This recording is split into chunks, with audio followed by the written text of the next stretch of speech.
Bonjour à tous et à toutes et bienvenue à cette table ronde. Peut-on parler de génocide? Tout d'abord, je tiens à remercier les eurodéputés et les organisateurs de cet événement, notamment Mounir Satouri, Benedetta Scudera, Joyme Assens et Anna Miranda. Ils nous ont donné en effet l'occasion de parler de la situation à Gaza et ses conséquences sur le plan politique, humanitaire et juridique, notamment la question du génocide à Gaza.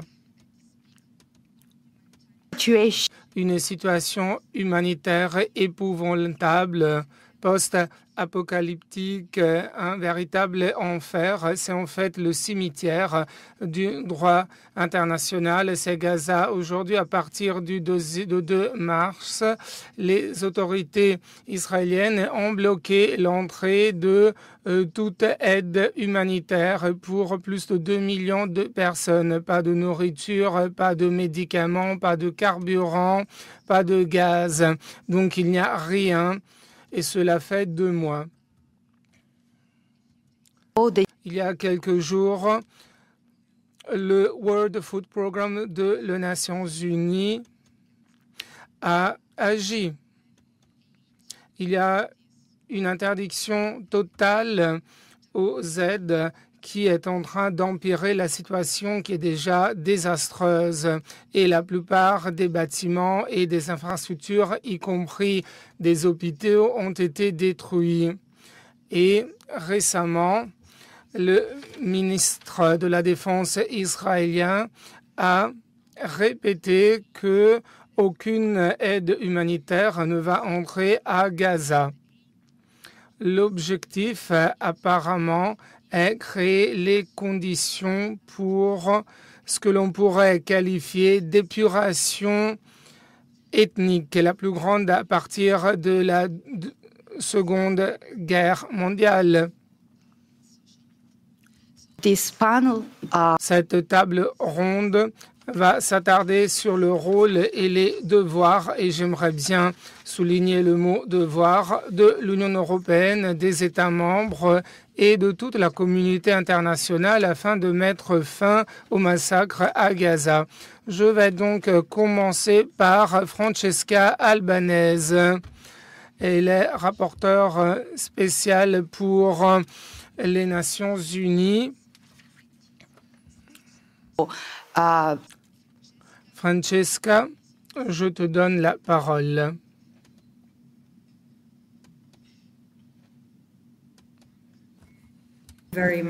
Bonjour à tous, à toutes, et merci aux organisateurs pour organiser cette table ronde. On m'a demandé de réfléchir sur le rôle de l'Union européenne concernant ses obligations internationales. Je veux commencer par le contexte, les faits, leurs qualifications au sens du droit international. Comme vous le savez, la situation à Gaza est catastrophique et il ne s'agit pas d'un événement qui a eu lieu du jour au lendemain. L'Union européenne et ses États membres et les fonctionnaires ont été les témoins de ce qui s'est passé parce que Israël est impuni depuis des années. La situation actuelle est la fin en fait, de 57 ans d'occupation brutale sous la forme que l'on a connue jusqu'à présent. Eh bien, cette occupation a changé de forme. Voilà pourquoi il est important que tout le monde comprenne le moment historique dans lequel on se trouve. L'ancienne occupation, l'ancien apartheid n'existe plus.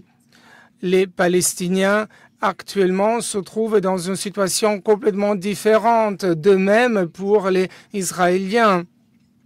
La situation est complètement différente. Il faut absolument arrêter cette situation, autrement la Palestine va disparaître. The International Court of Justice. La Cour internationale de justice a émis un avis au mois de juillet 2024. C'était le 9 juillet. Et la Cour s'est prononcée sur les conséquences juridiques de l'occupation israélienne. La Cour a affirmé que l'occupation est illégale. C'est un moyen pour annexer les territoires palestiniens de manière illicite. Israël a donc acquis le contrôle et sur la terre et sur les ressources naturelles qui appartiennent aux Palestiniens. En outre, la Cour a ordonné à Israël de mettre fin à l'occupation, retrait des troupes, retrait des colonies, démantèlement de colonies et arrêt du contrôle des ressources naturelles, la terre, les frontières, l'eau, les ressources souterraines, le gaz naturel et ainsi de suite. Les obligations qui en découlent sont les suivantes. Ne pas reconnaître la situation actuelle comme légale. La présence d'Israël dans les territoires palestiniens qui concernent la bande de Gaza, Jérusalem et Cisjordanie. En outre, il faut également distinguer dans les rapports avec Israël tout ce qui pourrait avoir un impact sur les territoires palestiniens occupés et ses habitants. Et une autre obligation, c'est mettre en œuvre des mesures pour ne pas assister la conservation de la situation actuelle qui est illégale. Donc, il s'agit là de la situation, en tout cas avant le mois d'octobre 2023. En effet, les rapporteurs spéciaux, Amnesty International et d'autres organisations sont d'accord. Il y a un consensus.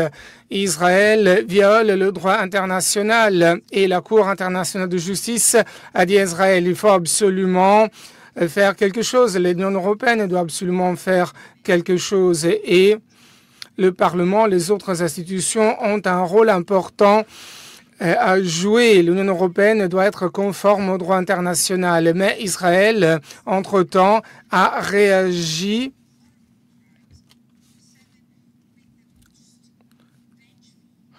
par une guerre contre les Palestiniens. L'une des guerres de vengeance les plus terribles, les plus épouvantables, parce que le résultat, c'est la destruction totale de Gaza. Gaza avait déjà été détruite. Les Palestiniens voudraient contribuer à sa reconstruction parce que Gaza, c'est à eux. Mais cela ne va pas se produire sans notre intervention. Entre-temps, la Cour internationale de justice a parlé du risque plausible de génocide sur la base de la jurisprudence de la Cour internationale de justice. Les États membres doivent reconnaître ce risque et l'empêcher. Ce qui a été fait, en réalité, n'est pas assez pour empêcher le génocide. En outre, il y a eu une continuation des livraisons des armes à Israël. Et il y a aussi l'affaire Nicaragua et l'Allemagne pour complicité en génocide. Et dans ce cas, la Cour a rappelé à tous les États membres quelles sont les obligations, ne pas transférer d'armes à des États qui pourraient commettre du génocide et des violations graves du droit international et du droit humanitaire, des crimes de guerre, détruire des hôpitaux, des camps, des universités, des mosquées, des églises, et j'en passe, sur le meurtre de 18 000 enfants. Et il y a plus de 55 000 personnes qui ont été tuées à Gaza. Il s'agit de crimes de guerre, bien évidemment. Et Israël a une des armées les plus sophistiquées dans le monde entier. Israël sait très bien ce qu'ils sont en train de faire. Quel est le rôle de l'Union européenne et des États membres? Ce rôle est problématique. En effet, dans ce contexte, Israël ne commet pas uniquement une violation grave du droit international public. Notamment, Israël commet également le crime des crimes de guerre, de crimes contre l'humanité identifiés par la CPI. Il y a eu des mandats d'arrêt ont été émis. Mais il y a quand même des violations de ces mandats de la part de plusieurs États membres. L'Union européenne, qu'est-ce qu'elle fait actuellement? Elle contribue à l'érosion du droit international. En effet, tôt ou tard, le comportement de chaque État membre par ses actions problématiques ou insuffisante va contribuer à la destruction de Gaza, aux actions d'Israël. Le résultat étant que la Palestine est complètement anéantie. Il y a 3 aspects qui sont problématiques à mon sens. 4 en fait. Premier aspect, l'attitude de l'Union européenne à l'égard de ce qui s'est passé au fil des 16 derniers mois. Le 10 octobre 2023, le président de la Commission européenne, Ursula von der Leyen, a dit que le 7 octobre, c'était un acte de guerre. Il y avait qu'une réaction possible, la légitime défense d'Israël et donc l'utilisation de la force de là-bas de la part d'Israël. Il s'agit d'un problème important parce que c'est la fausse interprétation du droit international. Israël, en effet, doit protéger ses citoyens et son territoire, mais cela n'entraîne pas le fait de faire la guerre à la bande de Gaza. Et cette position n'a pas été changée. Donc il y a un problème à l'approche des messages véhiculés par l'Union européenne, ce qui entraîne des risques parce que nous tous, nous sommes complices d'Israël. Deuxième élément important, coopération. Israël non, l'Union européenne a quand même un partenariat important avec Israël dans le domaine du commerce. L'Union européenne, en effet, est le partenaire commercial le plus important. Il y a des marchandises qui arrivent des colonies, ce qui est tout à fait illégal. Et l'Union européenne ne peut pas assurer que les marchandises ne viennent pas effectivement des colonies parce que les emballages cachent l'origine des produits qui proviennent des colonies. Et en outre, nombre de ces produits sont liés à la technologie. Par exemple, les drones qui ont été testés sur le champ de bataille par Israël au détriment de Palestiniens, y inclut les enfants palestiniens. Il y a un autre aspect à ne pas négliger, à savoir l'accord d'association qui existe toujours avec Israël. On l'a dit à plusieurs reprises, il y a un article qui permet de résilier l'accord de association en appliquant la clause sur les principes démocratiques et le respect des droits humains. Troisième aspect, le programme Horizon que l'Union européenne a et qui s'ouvre à Israël grâce à l'accord d'association. Le programme Horizon, d'un côté, dit que des actions menées dans le cadre de l'accord doivent être en ligne avec des principes éthiques de l'Union européenne. Y inclut le droit national, les droits nationaux et le droit international et les libertés, les droits fondamentaux de l'Union européenne, de la Convention européenne. Mais en même temps, par ce programme, des ressources importantes s'élevant à 2 milliards d'euros sont alloués à Israël pour des programmes qui incluent également la technologie utilisée dans les territoires palestiniens occupés. En outre, dans le secteur de l'ingénierie et dans le secteur aérospatial, il y a une collaboration. Dans ce cadre, on peut tester des armes contre les Palestiniens. Mais ce qui est problématique, à mon sens, est plutôt ce qui suit. Les universités qui ont essayé de ne pas collaborer avec Israël en Europe pourraient être discriminées dans le cadre du programme Horizon. Parce qu'on pourrait parler d'exclusion discriminatoire des institutions israéliennes. Et puis les armes. Les pays européens continuent d'importer, d'exporter de la technologie militaire de et vers Israël. Frontex continue d'allouer des contrats à des entreprises et des entités en Israël pour des activités de surveillance par drone des frontières. Et il y a des outils militaires qui sont utilisés en Palestine. Donc vous voyez qu'il y a un lien. Il y a un lien de tous les éléments que j'ai évoqués.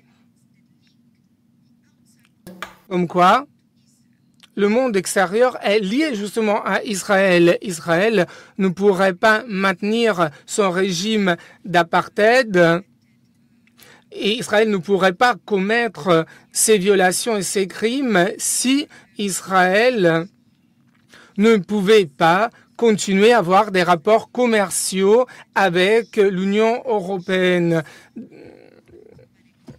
Il y a eu en effet la transition d'une économie d'occupation à une économie de génocide. Merci.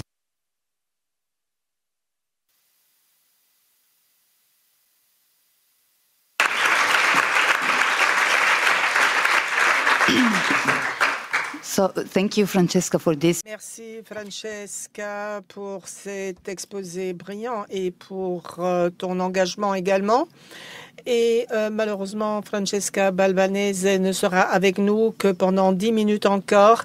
Donc, si vous souhaitez lui adresser des questions, c'est le moment de le faire.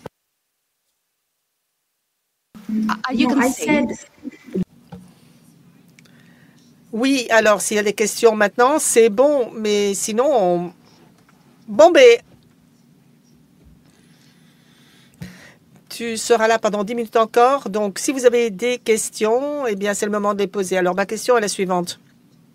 Francesca, tu as parlé d'une co-responsabilité profonde de l'Occident dans ce génocide à Gaza. Alors, ma question simple est pourquoi? Et je sais que tu es en train d'écrire un nouveau rapport. Est-ce que tu peux nous anticiper quelque chose? Quels sont les résultats principaux de ce prochain rapport? Et est-ce qu'il y a des questions de la part de la salle également? Non.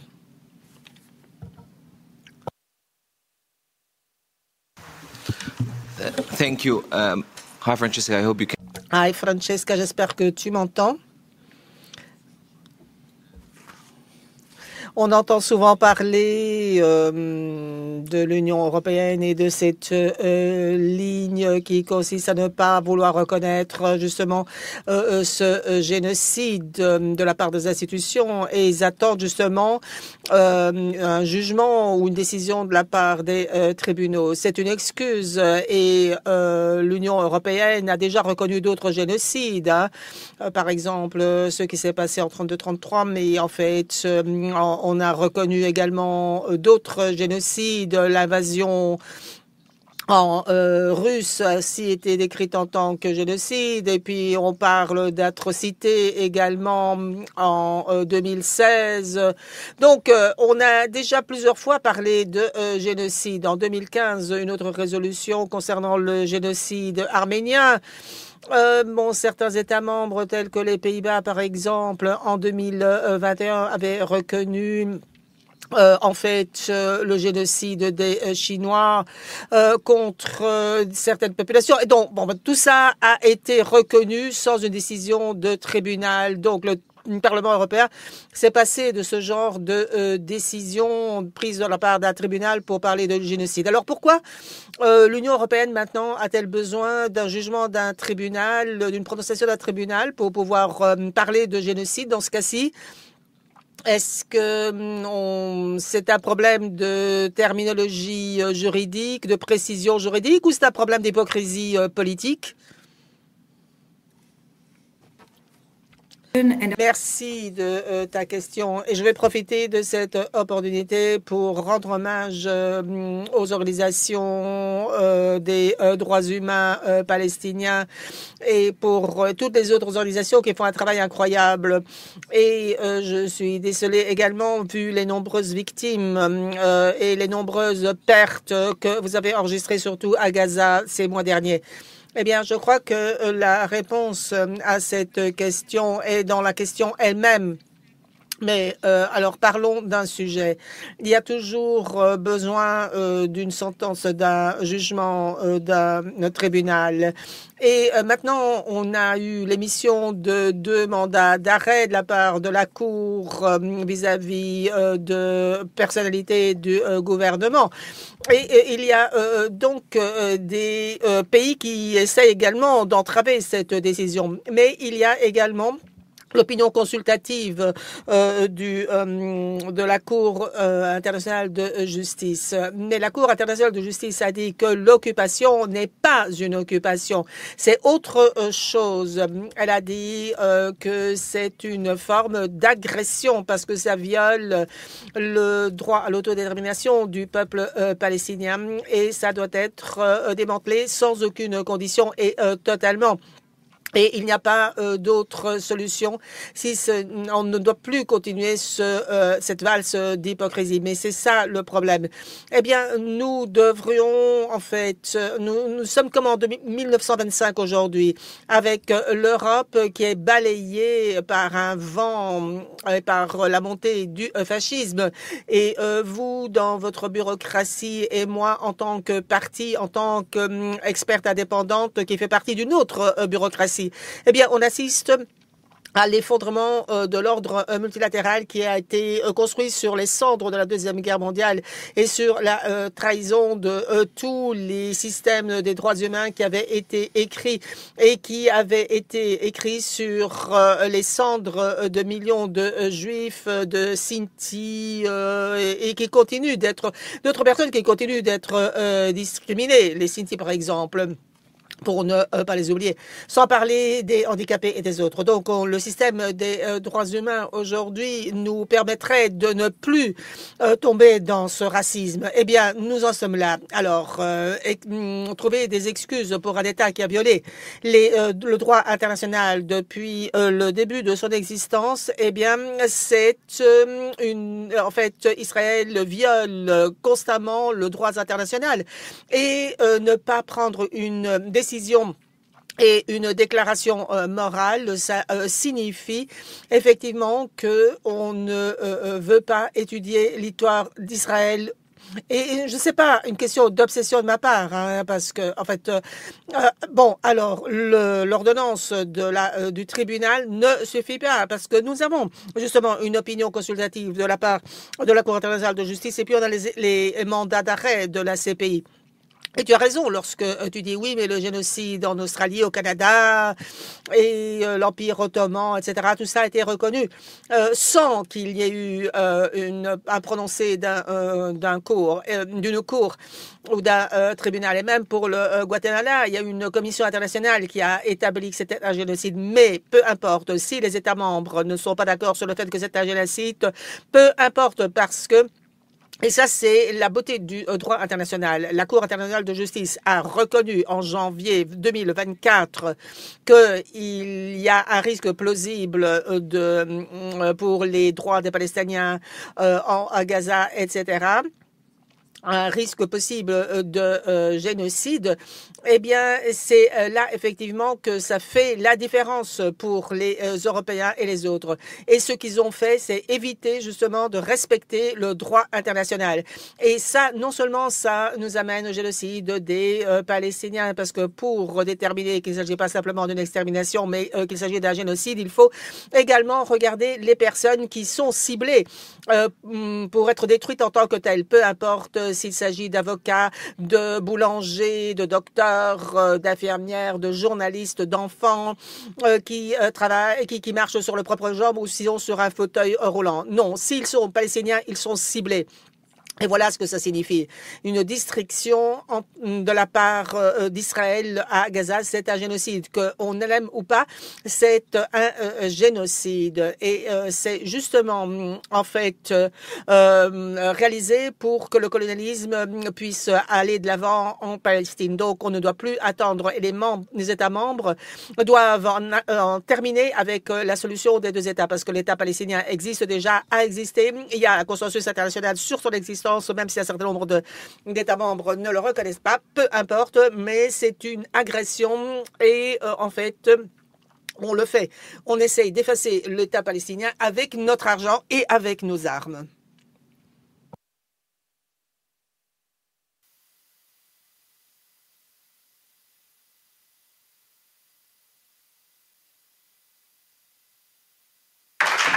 So, thank you, Francesca. Merci, Francesca, encore une fois, merci de ta réponse. Et merci. Et je ne sais pas si tu souhaites rester. Bien sûr, tu es la bienvenue. Bien, alors maintenant, je vais céder la parole à notre intervenant, Claudio Francavilla, qui travaille à Human Rights Watch. Et un certain nombre de sujets ont déjà été abordés avec Francesca Albanese tout à l'heure. Mais, encore une fois, que peut faire l'Union européenne? Que peuvent faire les États membres de l'Union européenne pour interrompre ce génocide à Gaza? Et que ne font-ils pas? Eh bien, bonjour à toutes et à tous. Eh bien, merci aux eurodéputés qui accueillent cette réunion, aux organisateurs, Franck et Gonzalo, pour l'excellent travail qui a été organisé pour pour organiser cet événement. Je vais vous parler pendant une vingtaine de minutes, mais avant de commencer, je souhaiterais formuler toute mon appréciation et mon admiration pour Francesca, parce qu'elle était la première dans le cadre des Nations Unies, du système des Nations Unies, à parler de génocide. Et elle n'a pas utilisé ce terme de manière rhétorique ou politique, mais basé sur une analyse bien précise. Elle a été source d'inspiration pour d'autres dans les mouvements des droits humains pour parler sans utiliser la langue de bois. Et elle a très bien fait son travail. C'est la raison pour laquelle elle est attaquée et accusée au jour le jour, et ce, de mauvaise foi. J'espère simplement que les détracteurs qu'elle a, y compris les États-Unis, essaieront de passer dans le détail de manière aussi précise ce qui se fait de la part d'Israël. Et je voudrais également, comme ils le font pour les postes de Francesca, et je voudrais également remercier et apprécier le travail qui a été fait par tous les experts qui se sont succédés ici. Il faut arrêter de mettre en doute ce que disent les Palestiniens lorsqu'ils nous racontent leur réalité. Et Francesca a été la première à parler de génocide aux Nations Unies, mais ce sont les Palestiniens qui sont arrivés à cette conclusion avant elle. Et les Palestiniens nous ont parlé d'apartheid en 2001, déjà en fait 20 ans avant que mon organisation et d'autres arrivent à cette même conclusion.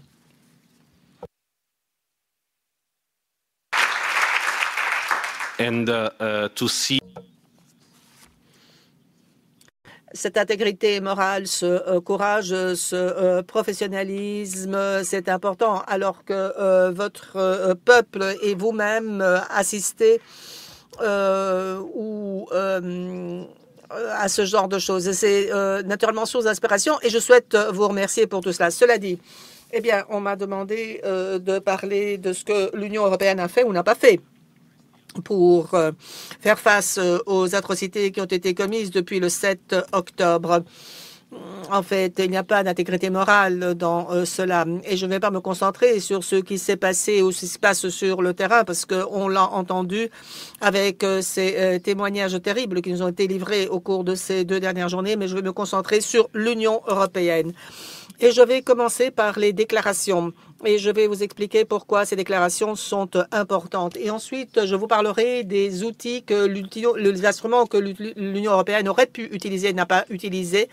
Et pour terminer, je vais jeter un regard optimiste qui est représenté par la conférence européenne qui se tiendra au mois de juin. Alors, immédiatement après l'agression, l'attaque, von der Leyen a montré le drapeau israélien sur l'édifice européen. Il y a eu des moments de silence, des minutes de silence en exprimant la solidarité à Israël et aux familles des otages. Alors, il n'y a rien d'erroné dans tout cela, au moins en principe. On a dit à maintes reprises que les atrocités d'un côté ne justifient pas les atrocités d'un autre côté, et ça va dans les 2 sens, bien entendu. Mais pourquoi est-ce que j'ai dit au moins en principe? Eh bien, je le dis parce que, en dépit des démonstrations de solidarité qui se sont manifestées lorsqu'il était évident que l'enfer allait se déclencher sur la population civile de Gaza, et cette partie a complètement été éliminée du message. En fait, on s'est préoccupé en mai 21 lorsqu'il y avait des affrontements entre d'autres factions à Gaza et d'autres crimes étaient commis. Mais on savait que cette fois-ci, ça aurait été pire, ça aurait été beaucoup plus grave. Et le 9 octobre, le ministre israélien de la Défense a dit qu'il n'y aura plus d'eau, de combustible et de denrées alimentaires. Il était évident que la punition collective était en train d'arriver. On était en train de lutter contre des animaux humains, c'est ce qu'il a dit. Et ils ont mis tout cela en œuvre. Et des centaines de personnes ont été tuées chaque jour et toute la population a été punie collectivement. Et l'Union européenne continue de dire que Israël a droit de se défendre. C'est un slogan. Il a fallu des semaines pour que l'Union européenne dise que Israël a le droit de se défendre de manière légitime, mais en ligne avec le droit international. Donc, ça veut dire qu'Israël devrait respecter la loi. Et en attendant qu'ils le disent, ils auraient dû dire également qu'Israël aurait dû arrêter de violer la loi parce que cette violation était déjà en cours et sous nos yeux. Et si vous regardez le Conseil européen et sa conclusion, eh bien, en fait, apparemment, on est face à un désastre, une catastrophe naturelle. Les personnes sont en train de mourir, donc c'est intolérable. Les humanitaires ne peuvent entrer. Et comment ces personnes meurent-elles? Qui les tue? Qui est en train de bloquer les aides humanitaires? Est-ce que tout cela est légal? C'est un crime? Eh bien, on ne le saura jamais, dit-on dans ces conclusions. Et je le souligne parce que c'est là que commence l'impunité.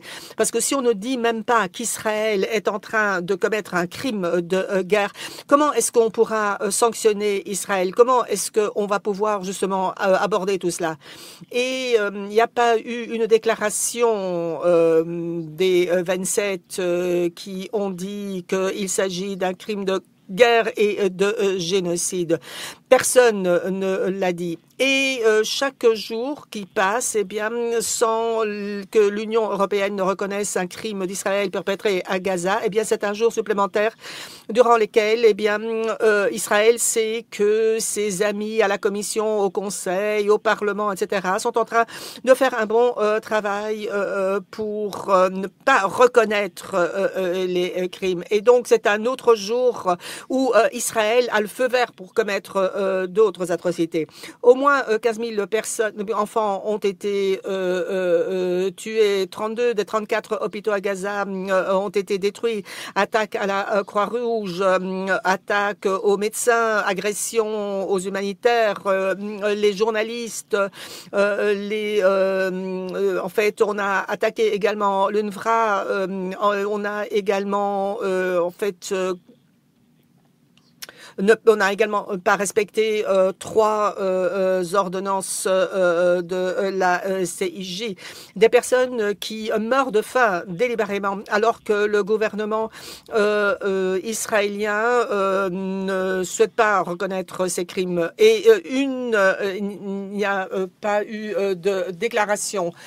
Et le message aux autorités israéliennes est donc il n'y a pas de ligne rouge. Il n'y a pas de ligne rouge. Terminez votre boulot, comme le dirait Trump. Et le message au monde est que les vies des Israéliens comptent, mais pas celles des Palestiniens. En fait, les crimes des Palestiniens comptent et pas ceux des Israéliens. Et en fait, on ne peut ne pas voir des éléments de racisme et d'islamophobie dans tout cela. Et les déclarations sont très importantes, mais par-delà les déclarations, que pourrait faire l'Union européenne et quels instruments a-t-elle? Alors, vous avez probablement entendu parler à un certain nombre de diplomates qui disent on n'a pas de moyens, tout dépend des États-Unis, peu importe ce qu'on dit ou ce qu'on fait, tout dépend des États-Unis. Non. L'Union européenne est le principal partenaire commercial d'Israël. C'est le deuxième grand exportateur d'armes vers Israël. Elle coopère avec Israël en matière de recherche, etc. Il y a en fait tous les États membres, moins la Hongrie, eh bien en fait font partie également de la CPI. Et nous avons des cadres juridiques pour pouvoir arrêter et poursuivre les Israéliens, indépendamment des mandats d'arrêt de la CPI. Donc, ne pensez pas...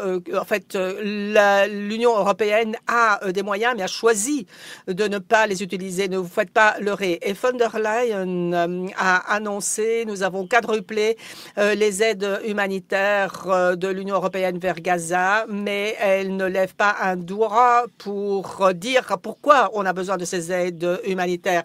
Et elle ne dit rien si ces aides humanitaires pourrissent à la frontière de Gaza.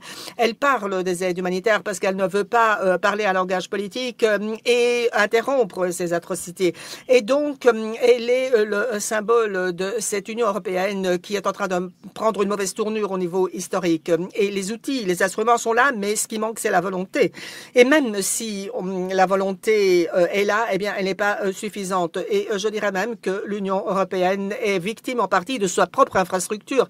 Et je dirais même à la fois qu'il n'y a aucune excuse pour ce faire. La plupart des instruments des États-Unis, en fait, les sanctions et les suspensions des accords avec commerciaux, etc. Tout cela requiert l'unanimité. On a quelques sanctions contre les colons, mais qui ne concernent que la Cisjordanie. Il n'y a pas justement de sanctions contre les officiels israéliens qui soutiennent les colons. Et il n'y a pas de sanctions contre les crimes à Gaza, alors que la nature et l'ampleur des abus est bien plus importante que toutes les situations alarmantes en Cisjordanie. S'agissant du commerce, eh bien les mesures qui pourraient être prises, par exemple suspendre les piliers, les accords commerciaux, etc. Eh bien tout cela requiert naturellement une majorité qualifiée au Conseil, mais la Hongrie, la République tchèque, l'Allemagne, l'Autriche et l'Italie ne le permettront pas et cela suffit pour ne pas arriver justement à cette majorité qualifiée au sein du Conseil. Donc, l'Union a des moyens, mais est faible parce que, de manière idiote, dans les traités, elle a décidé que sa puissance, sa force dépend de majorité qualifiée ou de l'unanimité. Et ça, c'est une partie de l'histoire. Mais une autre partie de l'histoire, eh bien, c'est que ça ne peut être une excuse. Et on sait avant tout qui sont les mauvais dans le Conseil. Je viens de les mentionner. Mais est-ce que les bons sont vraiment aussi bons? L'Espagne et l'Irlande ont officiellement demandé la suspension des accords d'association il y a 14 mois et sont encore en train d'attendre une réponse. Et en fait, c'est un peu comme s'il s'agit d'un game over. Certains États membres sont contre et d'autres sont dans le silence et suivent le flux et l'histoire. C'est pas la fin de l'histoire. Ça ne doit pas être la fin de l'histoire. Et j'espère que l'Irlande et l'Espagne auront suffisamment de force pour obtenir justement la suspension de ces accords, même si les Tchèques et les Hongrois s'y opposent. Et j'espère que ces deux pays, feront passer un message plus fort au Conseil, alors que la Hongrie et la République tchèque continuent de menacer son veto. Et donc, aucune déclaration, c'est peut-être mieux qu'une déclaration qui ne tient pas la route. Et en tant que citoyen, bien avant qu'en tant qu'activiste, eh bien, je suis embarrassée lorsque je vois les déclarations de l'Union européenne. Et j'espère que l'Espagne et l'Irlande arriveront à leur fin et demanderont effectivement que von der Leyen introduise une législation pour mettre au banc justement ces accords avec les colons. Et si ça n'arrive pas, eh bien, il faudra faire recours à la Cour internationale de justice. Et chaque pays membre pourrait individuellement interrompre le transfert d'armes à Israël. On n'a pas besoin d'unanimité pour le faire. On n'a pas besoin de majorité pour le faire. Et c'est pareil pour ces pays. En fait, ce qu'on a vu, eh bien, c'est qu'il y a une cacophonie de déclarations qui critiquent la Cour, qui s'interrogent sur la conformité des mandats d'arrêt. Donc, c'est des comportements qui ne sont pas nouveaux. Et chaque État individuel pourrait formuler sa propre déclaration dénonçant au moins les crimes de guerre. Pourrait commencer à utiliser justement les termes génocide, crime contre l'humanité. On n'a pas besoin d'unanimité pour le faire. Et donc, nous sommes dans une situation au Conseil où le spectre va de ceux qui sont vraiment en faveur d'Israël vers les modérés. Mais il n'y a pas, de positions qui sont très, très en faveur de la Palestine. Et donc, il faudrait mettre un terme à tout cela. Et la Hongrie ne devrait plus pouvoir faire ce qu'elle fait. Et récemment, le haut représentant de l'Union européenne a dit que la crédibilité de l'Union européenne pourrait s'effondrer dans des continents tels que l'Asie, l'Afrique et l'Amérique latine et ne peut que s'en prendre à elle-même si c'est le cas.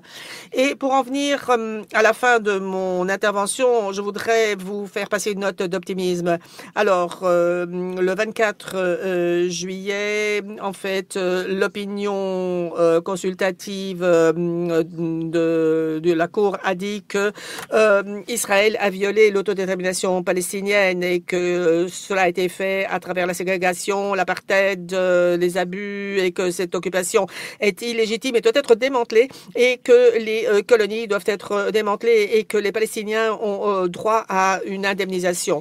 Et le tribunal a dit au paragraphe 27 et 28 que tous les États membres se doivent non pas de reconnaître, de pas reconnaître l'occupation. Et la Cour est vraiment normative en disant qu'il ne faut pas investir ou aider les colons.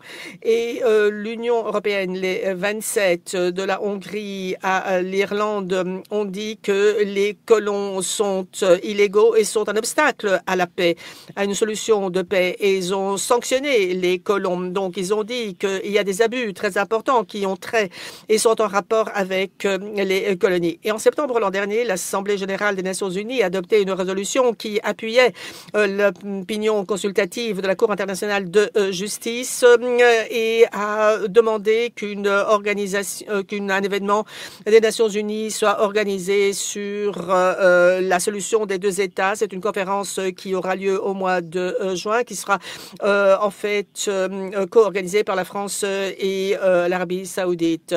Alors, le président Macron a dit en fait qu'il faudra que l'on reconnaisse également l'État palestinien. Et ma question à Macron, Sanchez, etc., à tous ceux qui ont reconnu ou veulent reconnaître l'État palestinien, eh bien, je vous demanderai quel genre de Palestiniens souhaitez-vous reconnaître?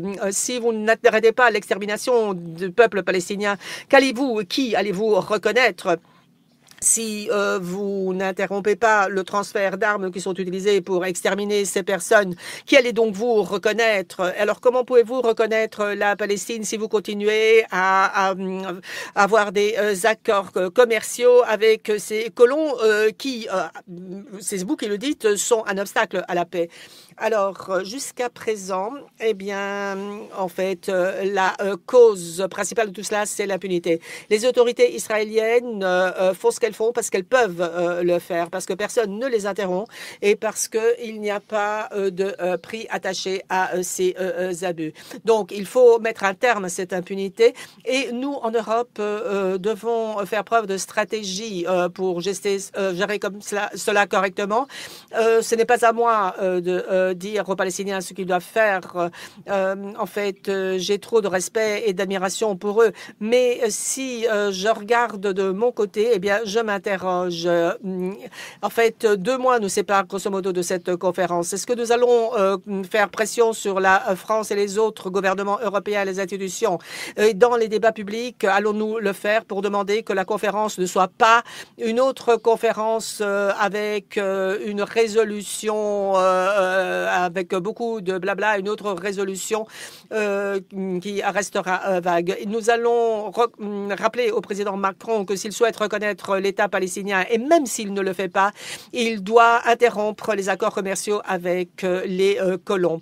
Nous allons en fait appuyer toute dispute légale concernant les trafics, les transferts d'armes, et nous allons rappeler un certain nombre d'États, dont la Slovénie et la Belgique, qu'ils doivent faire davantage que ce qu'ils le font. Et nous savons que la fin de cet enfer, c'est la mise en œuvre totale de l'opinion consultative de la Cour de justice. Mais je sais que sur le terrain, eh bien, on fait exactement le contraire, parce qu'on va vers les atrocités, davantage d'atrocités à Gaza. Il y a en fait ce désespoir et cette fatigue, mais on ne peut se permettre justement de tomber sous cette fatigue. Mais l'opinion publique est en train de changer. Même aux États-Unis, il y a quelques semaines, en fait, 53% des Américains ont une vision négative concernant Israël par rapport à 42% il y a un an. Et tout cela en dépit des biais qui passent à travers les médias conventionnels. Donc, vos activités, vos protestations, vos lettres, vos communiqués de presse, eh bien, tout cela compte. C'est cela qui marche et qui fonctionne en dépit des obstacles auxquels nous sommes confrontés. Et lorsque nos gouvernements ne nous écoutent pas, il faut interpeller, saisir les tribunaux. Donc, il faut le faire. Société civile, syndicats, journalistes, ONG, etc. Tout le monde peut et a l'impératif moral de jouer un rôle pour continuer à conscientiser à cet égard et pour faire en sorte que nos institutions ne puissent plus continuer à agir comme étant la pire des versions d'elles-mêmes.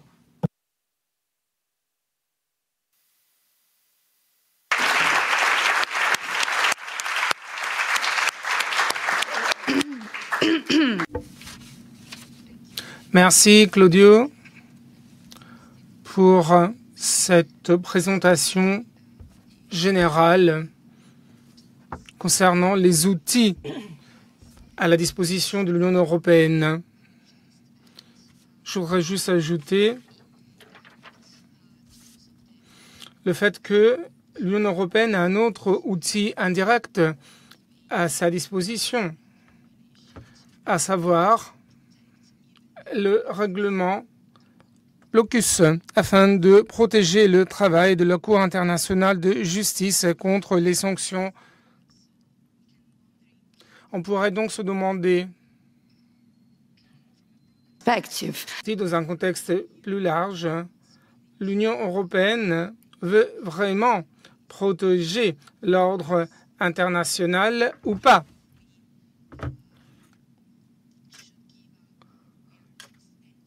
Ou peut-être on entre dans une nouvelle phase, un nouvel ordre international basé sur la loi de la jungle. C'est tout simplement ma sensation. Là, je passe la parole à M. Raji Sourani, avocat et militant palestinien. Vous avez fondé en 1995 le Centre palestinien pour le droit de l'homme. C'est une organisation qui se consacre à la protection des droits fondamentaux des Palestiniens et qui documente les violations de droits humains dans les territoires occupés. Une question assez simple pour vous. Peut-on parler de génocide?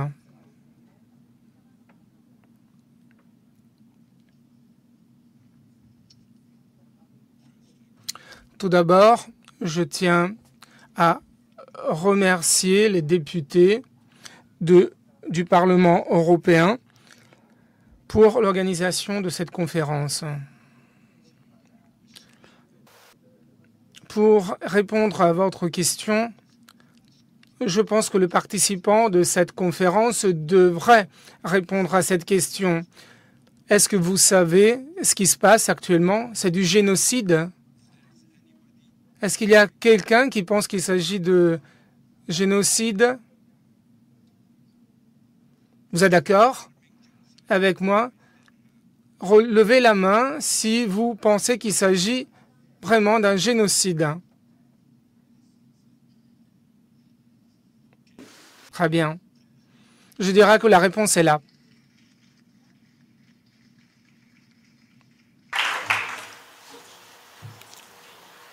Sometimes wondering whether Parfois, on se demande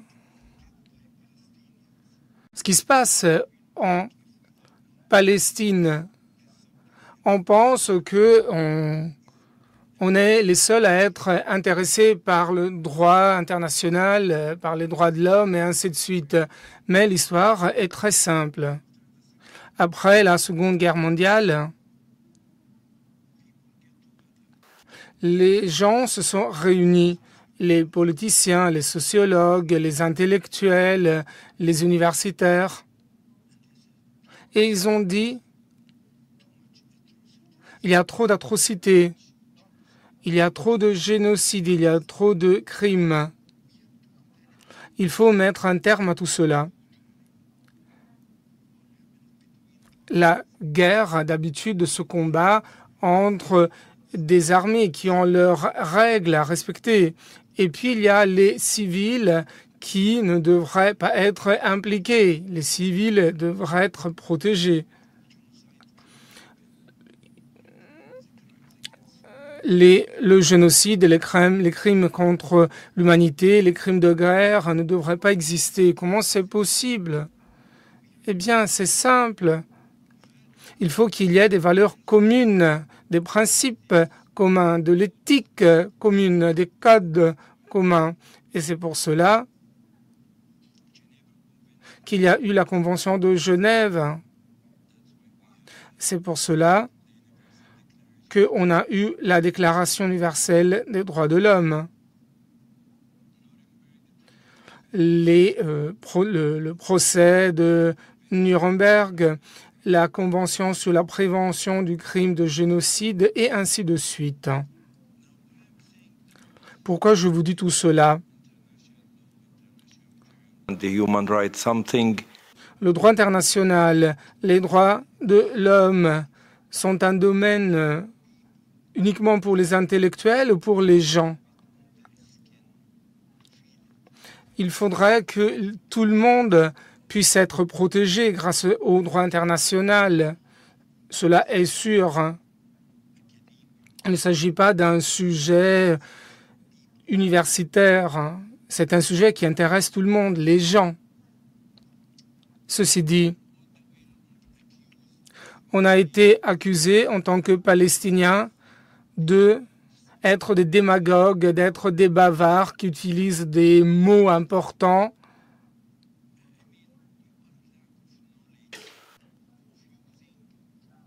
The standards.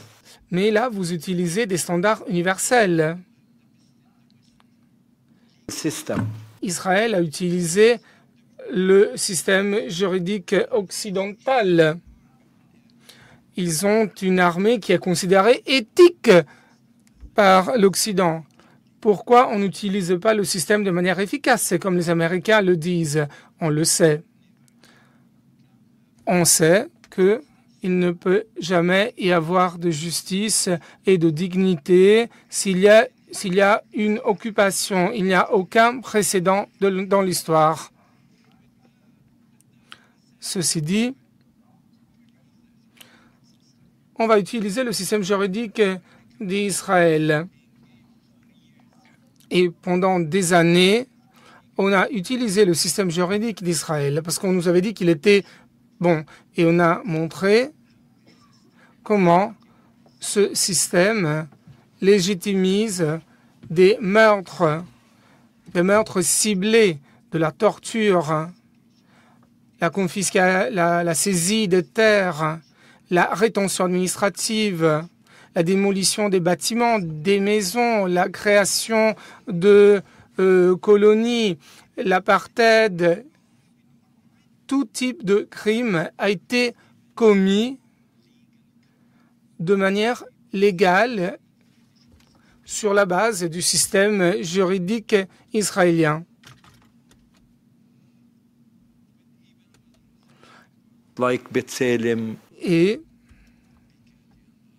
il y a des partenaires d'Israël également qui ont été impliqués et qui ont dit c'est le système juridique Israël qui compte. Pourquoi devrait-on parler de juridiction universelle? Donc on a commencé à utiliser la juridiction universelle, Suisse, Espagne, Nouvelle-Zélande, États-Unis. Et, pour être bref, notamment en Europe, ils ont changé les lois afin d'assurer plus de protection aux criminels de guerre israéliens. Pour nous, c'est une mission impossible. Par des procédures juridiques, administratives.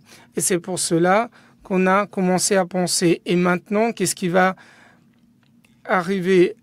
Est-ce qu'on doit renoncer ou est-ce qu'on doit trouver d'autres moyens? Donc, on s'est adressé à la Cour internationale de justice à partir de l'année 2008 avec 5 conditions qui ont été imposées. Le statut de Rome, par exemple, au mois de janvier 2015, on a été accepté comme État membre.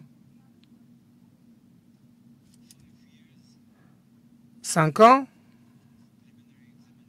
d'examen préliminaire. On a été patient, très patient. On a été très professionnel, très têtu. 2 ans se sont écoulés. Et voilà, il y a eu la chambre préliminaire qui a décidé que le statut de Rome s'applique également à la bande de Gaza et inclut Jérusalem. African Rock. Et puis une enquête a été lancée au mois de mars 2022. Took over. Et puis il y a eu Karim Antouk qui a pris la relève. 2 ans, il a refusé de voir les représentants des victimes palestiniennes à la Cour internationale de justice. Non, pardon, à la Cour pénale internationale.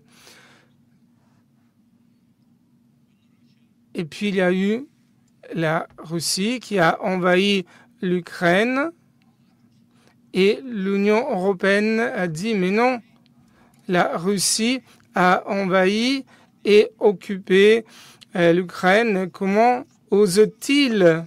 Les Ukrainiens ont le droit de autodétermination, de résistance armée.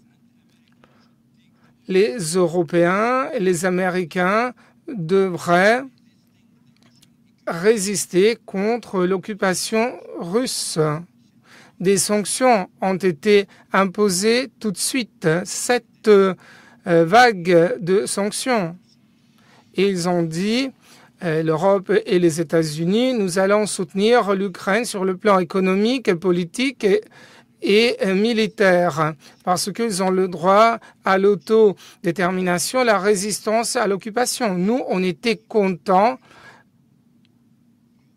On s'est dit, voilà, la conscience de l'Europe est à nouveau là, face à une occupation. Quelques mois se sont écoulés et l'occupation était toujours là. Et Nothing moved on the front. Nothing. But there was, at the same time, blockade of 17 years.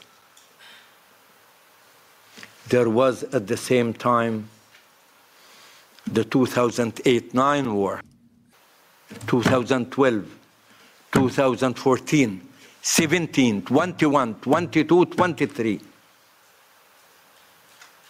And we have the most well-documented conflict in history.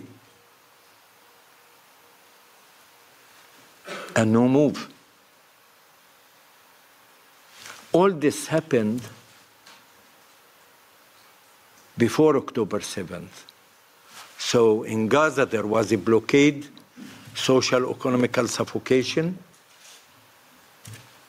In Jerusalem, ethnic cleansing, Judaization, and the situation of Jerusalem ruled out. More, we are talking about West Bank, a new brand of apartheid, and 1 million settlers moved from Oslo Accords till pre-2023, October 7th. And nothing is moving. When October 7th happened, it was simple, clear, from first hours, first days, where we are going to.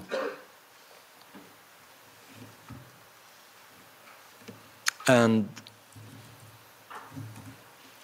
genocide group was formed for almost 30 of top-notches academics, human rights activists, jurists, lawyers across the globe. We were feeding them with the information from the ground. And in 1 week, we concluded this is genocide. Claro. You don't need highly professional people to see it. And we addressed the ICC first, second, third, 10 times. Mr. KK, Karim Khan, and the investigation committee to move. And nothing happened. And then we resorted to the Irish and South African, trying to convince any of them, to join and to resort to the last choice we are having, ICJ. Cour internationale de justice. L'Afrique du Sud a accepté notre demande et le 29 décembre, Ils ont porté plainte et le 11 janvier, le dossier avait été présenté en fait. Et l'affaire concernait justement l'accusation de génocide. C'est le crime le plus grave qui existe et dont Israël est accusé. Et c'est le tribunal le plus important de la planète, la Cour internationale de justice. Et on a une équipe d'avocats fantastique. Il y a des Sud-Africains, des Irlandais, des Palestiniens qui ont présenté l'affaire de manière précise, ponctuelle. Et en les écoutant, on a senti la souffrance, l'âme, le sang du génocide. Et l'Afrique du Sud a montré au monde entier qu'il y a du racisme de la part de l'Israël. On a parlé de supériorité juridique, on a parlé d'état de droit. Il faut lutter contre les tyrans, contre les criminels de guerre, pour lutter contre le génocide. Et en 3 mois, il y a eu 3 décisions consécutives entre le mois de janvier et le mois d'avril. Des mesures conservatoires directes, simples,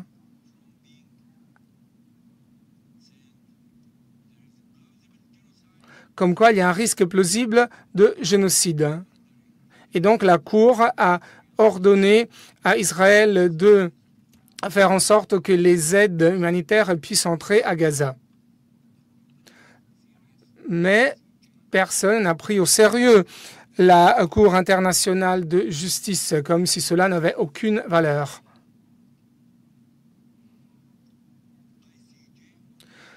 La Cour internationale de justice ou la Cour pénale internationale n'ont pas d'armée, ils n'ont pas de police. Et donc, c'est pour cela que rien n'a été fait. Comme si Israël ne prenait pas au sérieux ses institutions. Et puis, justement, étant donné que la crédibilité de la Cour n'a pas été prise au sérieux, des mandats d'arrêt ont été émis et ce sont eux qui étaient qui contrôlaient. Donc Gallant et Bibi, mais ce n'était pas uniquement eux qui étaient impliqués dans le génocide. Il y a des centaines de fonctionnaires et de leaders israéliens qui sont impliqués dans ce génocide. Je fais allusion à l'armée, tout ce qui travaille dans le secteur de la défense. Et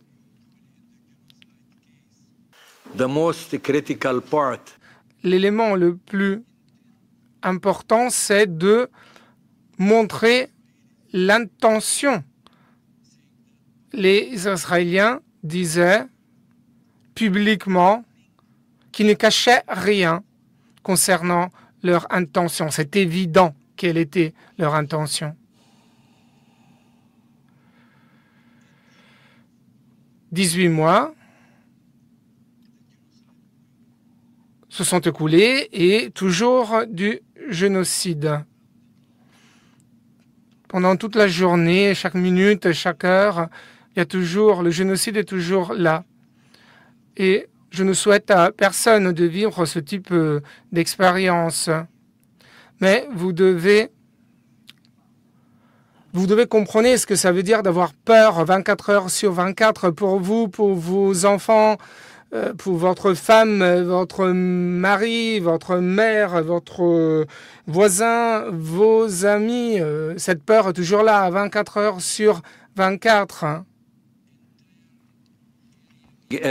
Des zones qui sont anéanties, des maisons qui sont abattues. C'est la mort partout. Sans pitié. Il y a des déplacements d'un lieu à un autre. On meurt de faim. You cannot. Il n'y a pas de pain. Il n'y a aucune nourriture. Il n'y a pas de nourriture pour donner à manger aux enfants, aux personnes âgées. C'est ça la situation actuelle. C'est ce qui se passe actuellement à Gaza. Et apparemment, Israël fait tout de manière légitime. Il cible des hôpitaux et ils prennent des bébés, des incubateurs et ils les mettent sur des tables. Ils mettent en fait les bébés sur des tables, dans des tentes. Et ils font une sélection de ces bébés et ils sont fiers de ce qu'ils font. Apparemment, c'est l'armée la plus éthique du monde. They push people. Et ils obligent les personnes d'aller d'un endroit à l'autre. 2,5 millions de personnes sont concentrées dans 27 km² dans la zone de Rafah et de Mouassavi.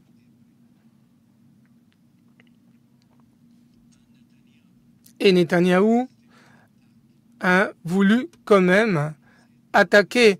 L'Europe a dit non, il ne faudrait pas que tu le fasses. Il ne faudrait pas que tu le fasses. Vous savez ce que ça veut dire, hein? Lorsqu'il a voulu attaquer Rafah le 7 mai 2024, hein, il y a un an, jour pour jour, le plan était de déplacer les gazouilles au Sinaï. 27 km², c'est la zone où ils ont été déplacés. Il y a aussi des réfugiés, bien évidemment.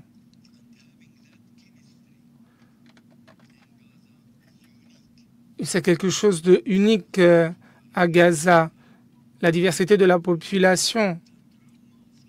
Et c'est le traumatisme d'une Nakba qui ne doit plus se produire. On a eu une Nakba uniquement. Et il faut éviter une deuxième Nakba. C'est pour cela que les gens sont allés au nord. Et maintenant, le slogan est « On ne sera jamais dans le sud ». It's not secret. And it's... Et ce n'est pas un secret tout cela. On voit tout ce qui se passe chaque jour. Le monde entier voit ce qui se passe. On n'a pas besoin d'experts en droit international, on n'a pas besoin de professionnels pour comprendre ce qui se passe. Raising. Ils veulent également anéantir tous les journalistes à Gaza, parce qu'ils ne veulent pas que les journalistes disent ce qui se passe vraiment. Et c'est pour cela qu'il n'y a pas de journalistes ou de visiteurs étrangers à Gaza. Mais, heureusement, on sait ce qui se passe.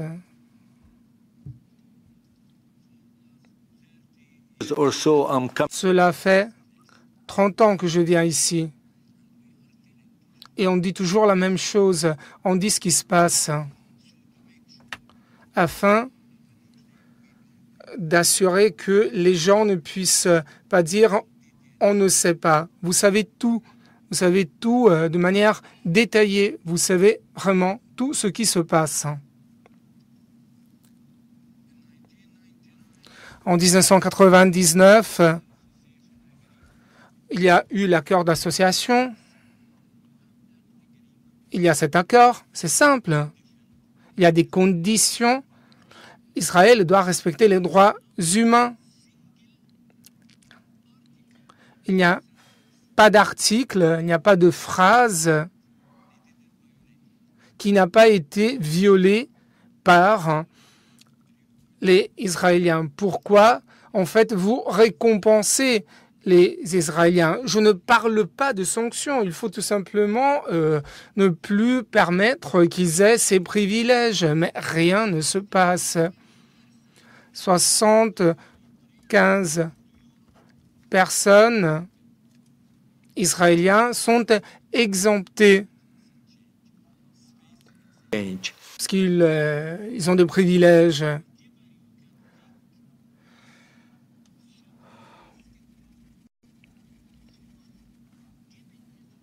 Pourquoi donnez-vous ces privilèges aux Israéliens? Je voudrais que quelqu'un réponde. Il n'y a aucune raison logique humaine ou quoi que ce soit. C'est Israël.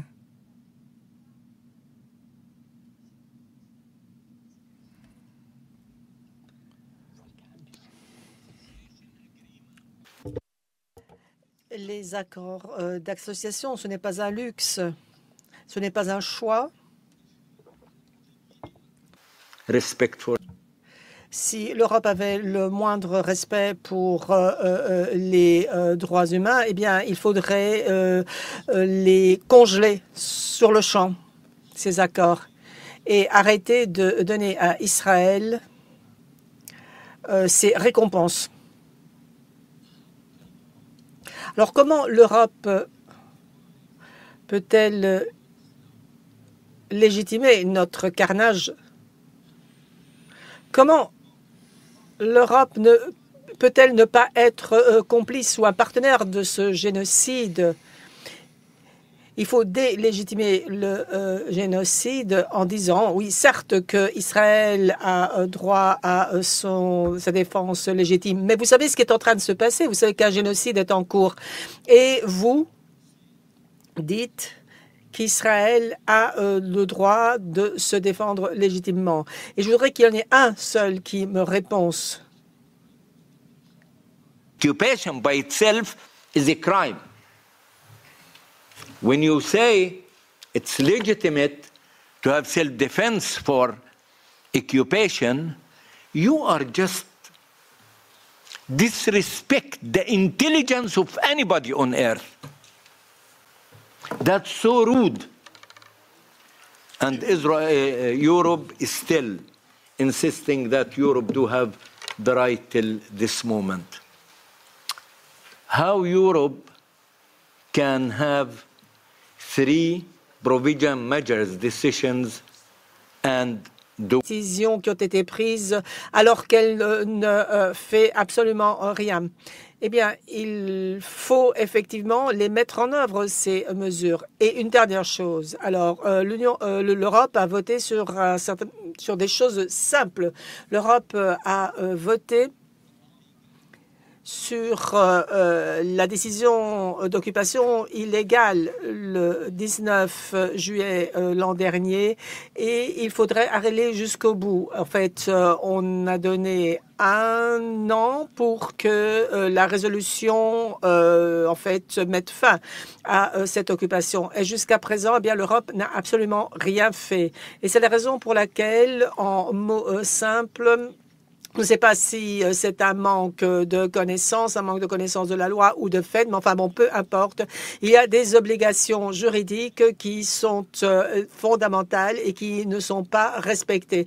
Et c'est la raison pour laquelle ils ne sont pas simplement complices, mais ils sont, comment dire, co-responsables de ce génocide à l'égard des Palestiniens.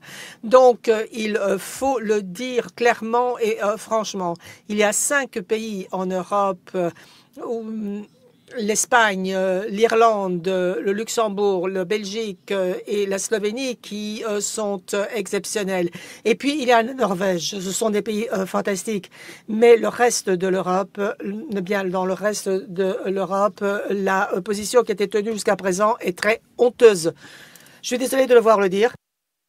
J'ai bien compris que je dois m'interrompre ici. Mais Israël a un problème sérieux avec nous. Nous sommes la pierre de la vallée. En fait, nous avons été là depuis toujours et nous continuerons de rester là. Et personne ne nous enlèvera notre espoir et cet optimisme stratégique. Personne ne nous l'enlèvera de nos cœurs et de nos esprits. Nous allons continuer à nous battre avec notre autodétermination pour notre indépendance, avec notre dignité. Et un jour, eh bien, l'occupation prendra fin. Merci.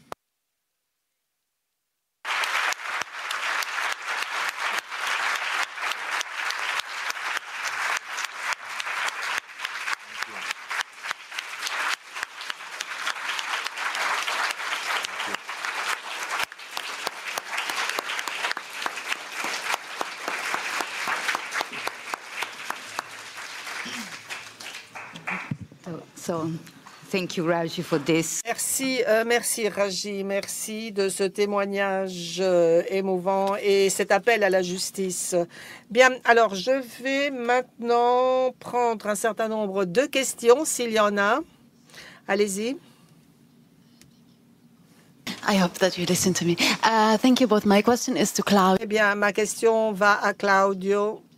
Je souhaiterais te demander de réfléchir avec les organisations internationales humanitaires. Est-ce qu'elles ont fait jusqu'à présent ce qu'ils faisaient faire, y compris Human Watch, pour interrompre ce génocide? Et la deuxième question.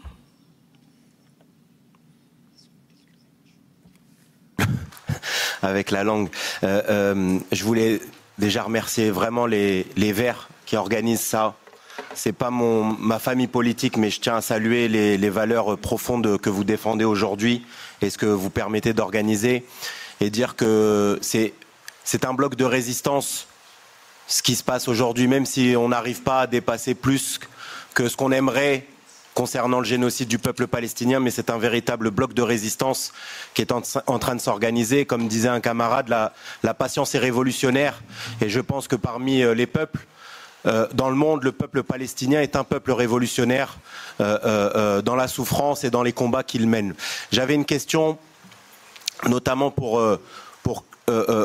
Claudio Francavilla, sur la question de la répression. La répression pour le peuple palestinien, c'est peut-être la chose la plus réprimée dans le monde. Et notamment, vous avez parlé tout à l'heure de la mauvaise foi de certains pays, notamment en France. Ça touche beaucoup les Palestiniennes et les Palestiniens, mais le Moyen-Orient, c'est le cas par exemple de Georges Ibrahim Abdallah. Georges Ibrahim Abdallah, c'est le plus vieux prisonnier politique au monde, incarcéré depuis plus de 40 ans. Et il n'est pas dans les geôles de Orban.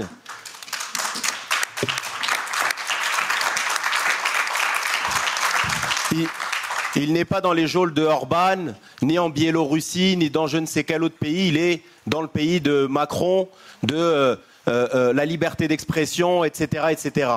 Et je voulais savoir si, je voulais vous alerter toutes et tous, parce que notamment il y a des élus français, européens qui peuvent agir, je pense, de concert avec les avocates et avocats.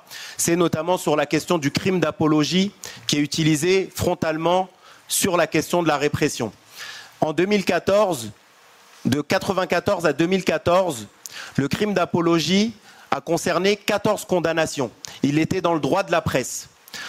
En 2014, le Parti socialiste fait rentrer le crime d'apologie dans le droit pénal. La seule année 2015, il y a 350 condamnations pour apologie au terrorisme et une grande partie sur la question palestinienne. Il y a certaines ONG en France qui parlent aujourd'hui de plus de 1000 attaques pour apologie par rapport à la seule question palestinienne. Je voulais demander à M. Sourani, M. Francavilla et interpeller l'ensemble des éminents avocates et avocats à l'échelle internationale. Je pense qu'il faut mener une offensive coordonnée contre ce crime d'apologie en France qui sert, parce que la question, c'est pas est-ce qu'il y a un génocide, mais c'est, permettez-moi, combien y a-t-il de génocides?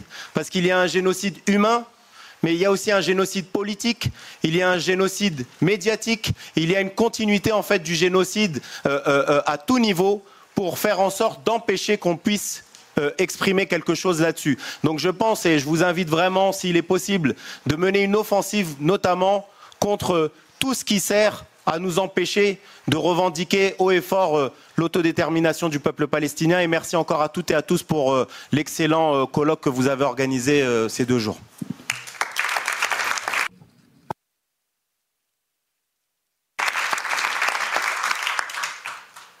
Okay. Encore 2 questions.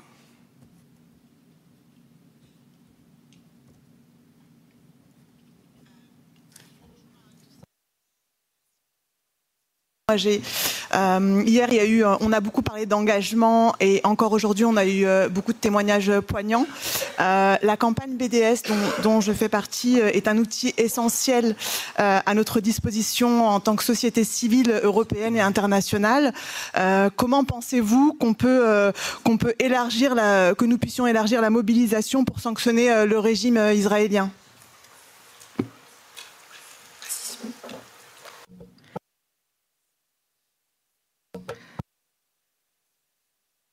Du collectif Tzedek, qui est un collectif juif antiraciste décolonial qui est en France.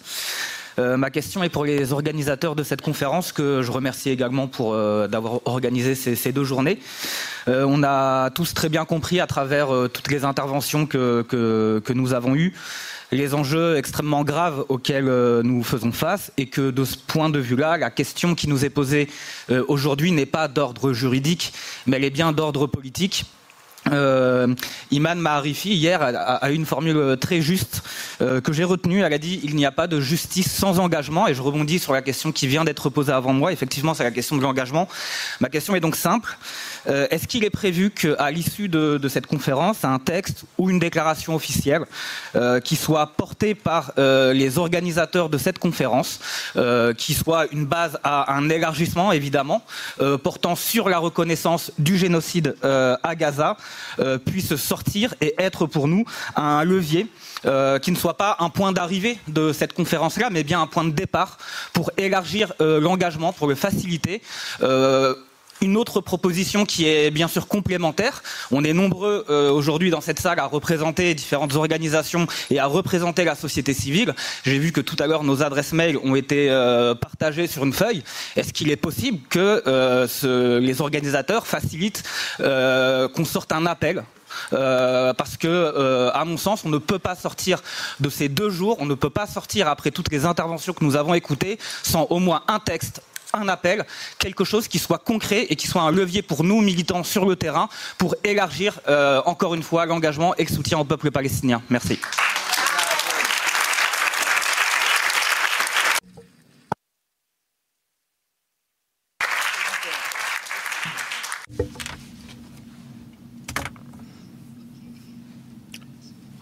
Il y a d'autres questions apparemment. Je voudrais commencer par les réponses parce qu'on n'a pas trop de temps. Ma question est très rapide. Je parle du rôle des médias dans le cadre du génocide.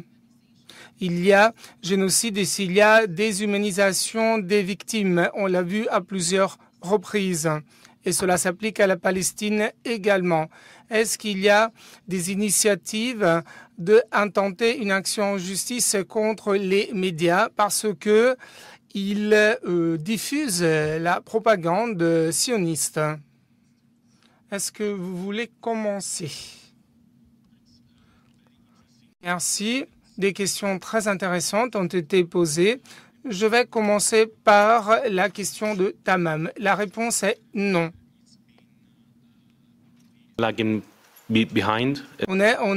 On est en retard en termes d'organisation internationale. J'en ai parlé dans le cadre de mon intervention.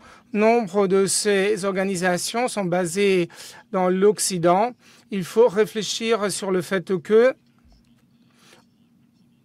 on vient de puissance coloniale, on a une certaine histoire et dès qu'on est né, on a été exposé à une certaine narration concernant tous ces sujets. Et les résultats sont là. Il y a une sorte de idées préconçues? La réponse est non, mais on y arrivera tôt ou tard, on travaille là-dessus. Et dans le mouvement que l'on crée, on est en train de créer des ponts. On partage la même approche, les mêmes valeurs, les mêmes idées, même s'il y a des nuances, des différences dans des petits détails qui ne devraient pas nous empêcher de travailler ensemble pour obtenir des résultats concrets. Pour ce qui est du rôle des médias, Francesca travaille là-dessus. Elle travaille sur un rapport sur le rôle des médias. C'est choquant et c'est le même préjugé, la même idée préconçue que j'ai évoquée tout à l'heure. D'un côté, on peut dire il y a des enfants qui sont tués dans le cadre d'attaques d'Israël. Et de l'autre côté, on peut dire il y a 25 jeunes qui sont tués aux environs d'un hôpital. Donc, cela dépend un peu des mots que l'on utilise pour avoir un impact différent sur le plan émotionnel. Mais en tout cas, malgré ce filtre, malgré le filtre des médias, les gens sont sensibilisés, en tout cas à l'égard de ces atrocités.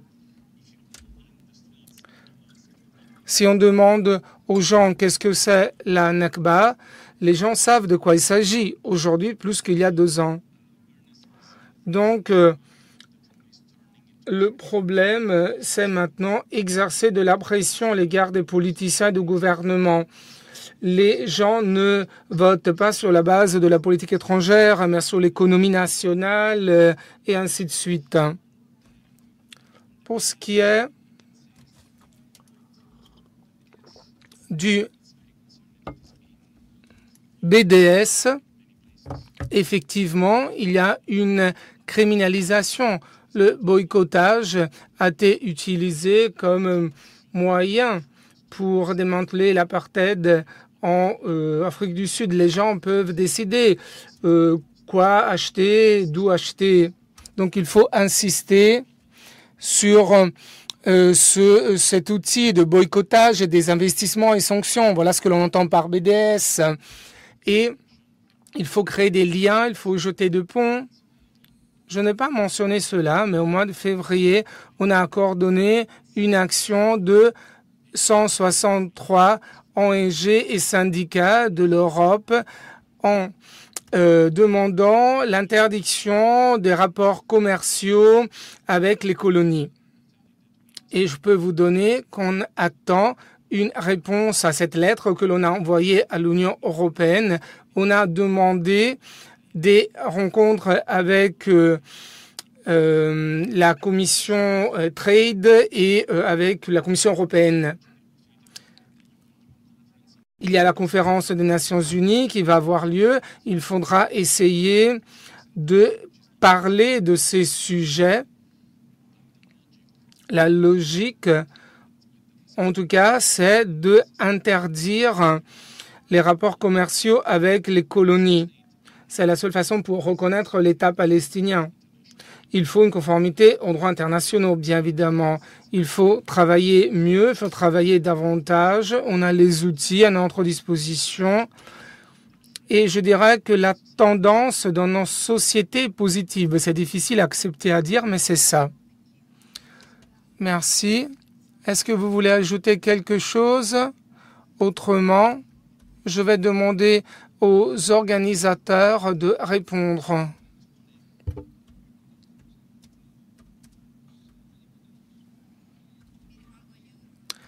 Je m'adresse aux députés ici. Après ces journées, il y a des fiches que vous pouvez remplir.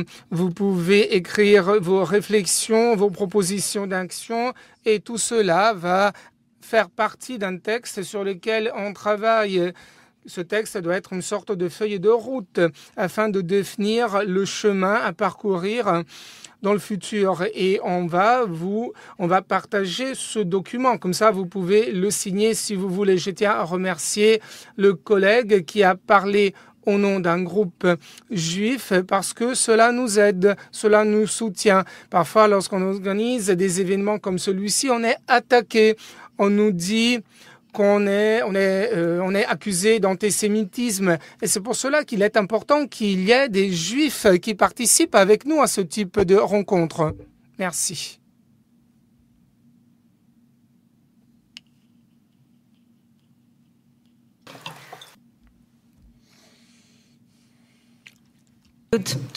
Une conclusion. Est-ce que vous voulez ajouter quelque chose, hein, Monsieur Sourani? On a en Europe quelque chose de nouveau se passe. On a tout dit. Il y a 2 semaines, en Allemagne, l'Allemagne a déporté des gens qui ont manifesté pour montrer leur solidarité à la Palestine contre Israël. Ils ont été déportés en Irlande et en Espagne. C'était des Européens. C'est un changement important. On voit ce qui se passe dans nombre de pays européens. Il y a des interdictions pour des manifestations, des rencontres qui sont en faveur de la Palestine, qui montrent solidarité pour la Palestine. Et donc ces États membres sont des complices, sont des partenaires d'Israël et ils punissent ceux qui luttent contre le génocide.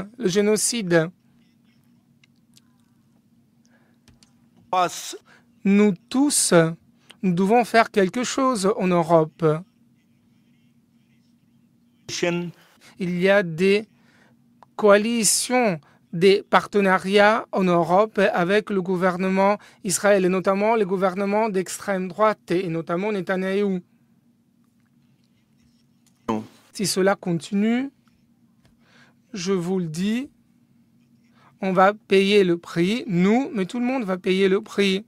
Il faut lutter contre la loi de la jungle. Ce n'est pas une mission palestinienne uniquement, c'est la mission de tous les gens libres qui croient en l'état de droit.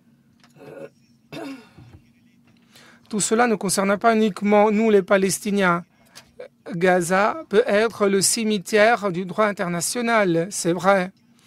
Et nous, on pourra payer un prix très élevé. Mais cela va se passer. Et si cela va se passer, tout le monde va payer, le monde entier va payer ce prix très élevé. Et c'est pour cela qu'il ne faut pas permettre que cela se passe. Il faut trouver l'énergie pour prendre une décision claire. Il faut défendre ses droits, il faut défendre cette cause légitime. C'est le point de départ pour un nouvel horizon. On est ici, dans cette belle salle, on parle et en même temps, chaque jour, il y a des gens qui meurent, qui souffrent dans un contexte de génocide. Donc, il faut fournir des efforts afin de mettre fin à ce génocide et à cette guerre. Merci.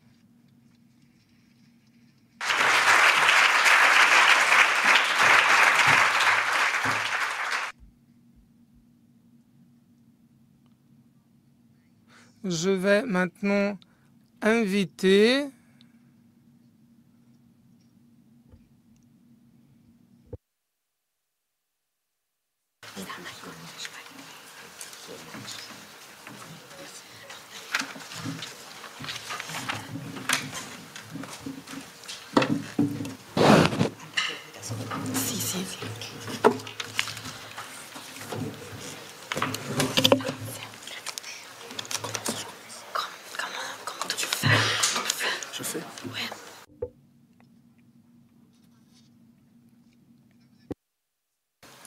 Chers invités, intervenantes et intervenants, chers collègues, après avoir écouté toutes vos voix au sein du Parlement européen, vos voix de juristes, d'experts du droit international, de témoins directs venant de Gaza.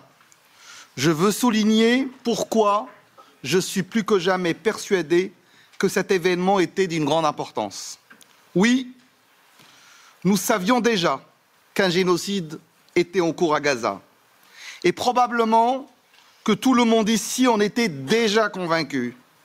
Mais cet événement était d'une importance primordiale, car nous avons pu entendre vos voix au sein d'une institution européenne et démontrer point par point pourquoi nous considérons, oui, que ce qui se passe à Gaza est un génocide. Mais vos voix, beaucoup de décideurs politiques choisissent de les ignorer. Et c'est là que le volet juridique, c'est là que la pression citoyenne, c'est là que les témoignages directs prennent toute leur importance. Nous ne voulions pas parler à votre place. Nous souhaitions faire entendre la voix d'experts en droit international, de témoins, de survivants, de soignants. Nous souhaitions dire ici la vérité au Parlement européen pour qu'aucune excuse ne soit plus possible, pour réveiller nos collègues, les États membres, la Commission européenne, et ils ne pourront plus dire qu'ils ne savaient pas. Nous avons fait résonner vos voix, nos voix au sein du Parlement. Nous avons porté ces messages pour les réveiller. Nous avons, vous, en dehors de ce Parlement, nous, de l'intérieur de ce Parlement, une responsabilité historique. Ce qui se passe à Gaza n'est pas seulement une tragédie humanitaire. Ce n'est pas seulement une conséquence malheureuse de la guerre. C'est une entreprise systématique de destruction qui frappe les civils, anéantit les infrastructures vitales, prive toute une population de conditions élémentaires de la vie. Nous assistons à un génocide en cours et sous les yeux du monde entier. Des voix d'autorité, des experts indépendants, des organisations humanitaires ont documenté, prouvé, alerté. Face à cela, pourtant la question se pose encore pour certains. J'avoue que je ne comprends pas. Je ne comprends pas qu'on puisse encore nier. Quel expert aujourd'hui pourrait dire le contraire? Alors qu'est-ce qui se passe? En réalité, chez les décideurs politiques, chez les décideurs européens, ils savent, ils voient, ils entendent, comme vous, comme nous. Et plus ça avance, plus le régime israélien devient indéfendable, même à leurs yeux. Ce n'est donc pas qu'ils ne voient pas. Je pense qu'ils ne veulent pas voir. Ils ne veulent pas voir parce qu'ils sont aveuglés par la propagande. Ils ne veulent pas voir parce que c'est plus facile quand on est engagé auprès d'un partenaire économique et politique. Ils ne veulent pas voir aussi parce qu'ils sont empreints de racisme et de colonialisme et que l'ennemi est toujours celui qui leur ressemble le moins. Alors ils ne veulent pas voir. Eh bien, c'est notre rôle à nous de leur montrer inlassablement. Vous êtes au sein de ce Parlement européen. Pour la Palestine, la porte est fermée ici. Il y a des gens qui crient derrière la porte, qui hurlent que cela suffit. Mais la majorité des élus de ce Parlement ne veulent toujours pas entendre. Van der Leyen ne les entend pas non plus. Et à travers elle, l'ensemble de notre Commission européenne qui ne veut pas les entendre.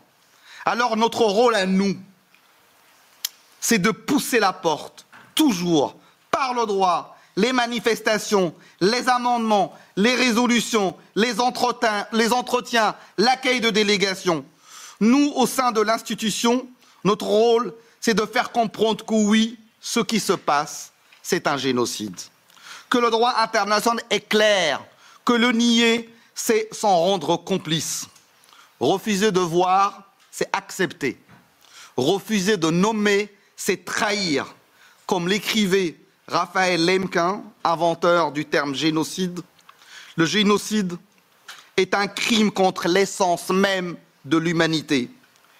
Et comme nous l'a rappelé Primo Levi, survivant de l'indisciple, cela s'est passé. Cela peut donc se produire. Et oui, cela se passe encore. Quand il y a eu la Shoah, aussi certains refusaient de voir. nous ne serons pas de ceux-là. Nous avons l'honneur d'honorer l'engagement fondateur de plus jamais ça. Non pas comme une formule vidée de son sens, mais comme un impératif moral, politique, humain. Car à Gaza, ce ne sont pas seulement des corps que l'on assassine. C'est l'idée même de dignité de tout un peuple que l'on tente d'éteindre.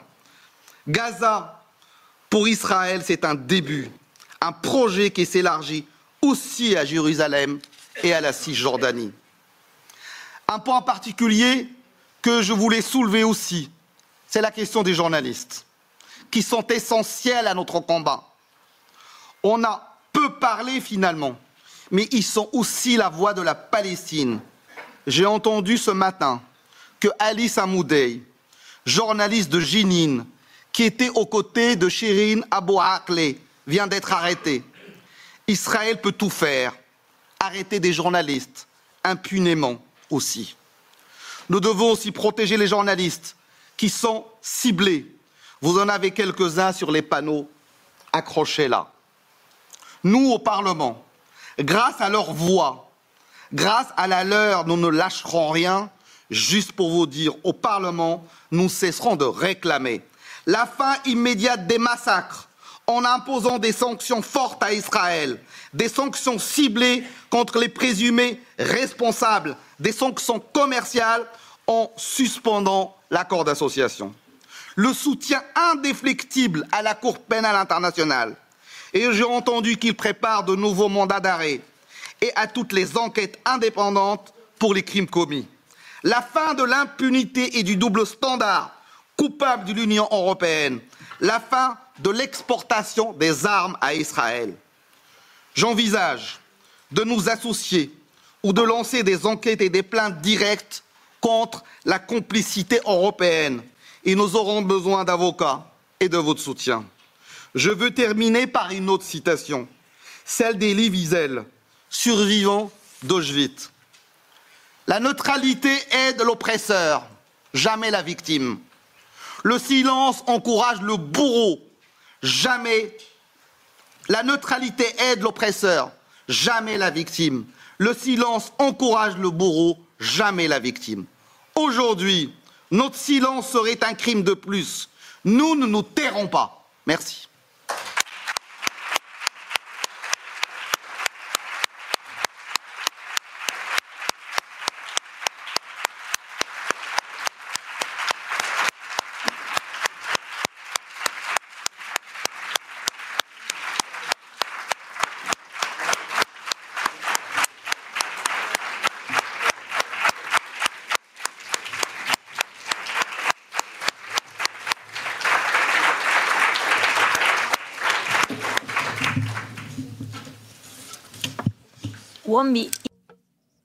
Ça va pas être facile de prendre la parole maintenant, ça c'est sûr. Donc avant tout, eh bien permettez-moi de vous remercier, vous tous qui avez été là pour le travail que vous faites au niveau local, pour le travail que vous faites un peu partout. Eh bien merci pour votre combat. Nous savons que cette lutte n'est pas facile. Pour certains, c'est encore plus difficile que d'autres du fait de votre histoire.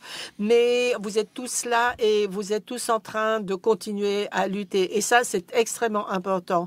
Et je souhaite également remercier, et je suis désolée, je vais devoir lire cette liste, toutes les personnes qui ont effectivement au Parlement européen travaillé jour et nuit et des semaines pour organiser cet événement. Donc j'ai une liste, j'espère ne pas oublier qui que ce soit. Gloria, Adriana, Guintano, Glenn, Marion, Paul, Louis, Beatrice, Andrea et Gino. En fait, vous avez été fantastiques. Vous avez travaillé pendant 6 mois pour nous permettre à tous d'organiser cet événement. Donc merci beaucoup.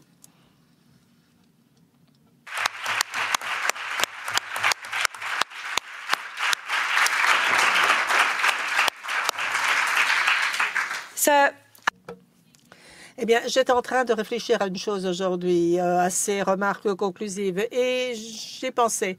Alors, il y a quelques mois, j'ai eu le plaisir de rencontrer le docteur Moghrabi. On l'a vu aujourd'hui, il était ici et comme il l'a fait aujourd'hui, il nous a expliqué ce qui se passait dans les hôpitaux. Et Il nous a parlé de toute l'histoire du staff médical, des enfants, etc. Il nous avait déjà illustré tout cela. Et comme ça a été le cas aujourd'hui, eh bien, j'avais commencé à pleurer à ce moment-là et je ne parvenais pas à reprendre la parole parce que je pleurais beaucoup trop. Et en fait, j'avais honte. J'avais vraiment honte parce que je me rendais compte également que je n'avais même pas le droit de pleurer parce que je ne partage même pas un dixième de cette souffrance. Je me suis dit que j'étais pas autorisée à pleurer vu ce que ces gens endurent. En fait, ces histoires étaient tellement cruelles. Moi, ici, dans ce Parlement, assise ici, je n'avais pas le droit de pleurer. Mais je l'ai fait parce que je suis un être humain et nous sommes tous des êtres humains. Et je me suis rendu compte que j'étais impuissante. Je me suis rendu compte que j'étais assise là, que j'avais la possibilité de parler au commissaire, de parler avec les ministres, de parler avec énormément de personnes, parler avec mes collègues. Je suis, comment dire, dans un organisme législatif et je me suis rendu compte que j'étais impuissante parce que peu importe à quel point on parvient à crier, eh bien, on ne parvient pas à agir. Et puis, je suis entrée dans cette pièce aujourd'hui, eh bien, je me suis rendu compte que bon nombre d'entre vous pensaient exactement la même chose. Vous ressentez cette douleur, vous ressentez cette impuissance, ce sentiment d'injustice également. Beaucoup d'entre nous se sont sentis comme cela au cours de ces 2 jours et ça fait pas mal de temps que d'autres le ressentent et c'est encore plus vrai pour ceux qui vivent cette injustice de jour et de nuit en Palestine et en dehors de la Palestine. Au cours de ces 2 jours, nous avons recueilli des informations, nous avons écouté des experts, nous avons recueilli tout ce dont on a besoin pour reconnaître que même si nous le savions déjà auparavant, que nous avons réuni justement toutes ces informations grâce aux experts et à ces interventions. Et maintenant, même ici, dans cette institution, on peut facilement dire que nous avons des preuves complètes qu'il s'agit là d'un génocide. Donc maintenant, eh bien, on ne peut justement faire en sorte que cette impuissance nous amène à l'immobilité. On ne peut faire en sorte que cette douleur se transforme en pitié.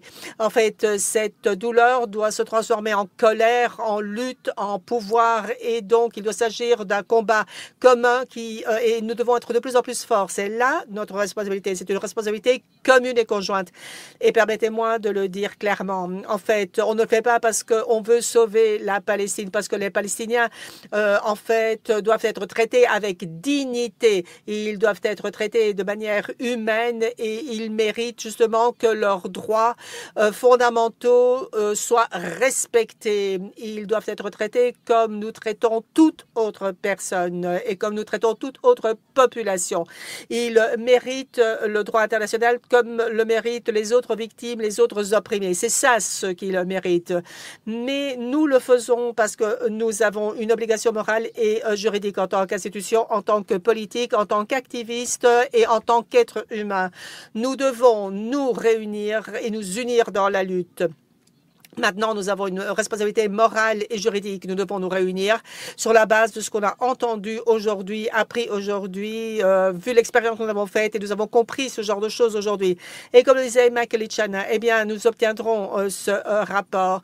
En fait, nous allons avoir ce rapport et transformer tout cela en une lutte, un combat pour la reconnaissance du génocide ici, dans cette institution. Parce que, en fait, je suis désolée d'entendre dire, vous pouvez l'appeler comme vous voulez, c'est exactement pareil. Eh bien, non, en fait, c'est un génocide. Et si, en tant que Parlement européen, nous reconnaissons juridiquement que c'est un génocide, eh bien, nous reconnaissons également que nous sommes complices d'un génocide.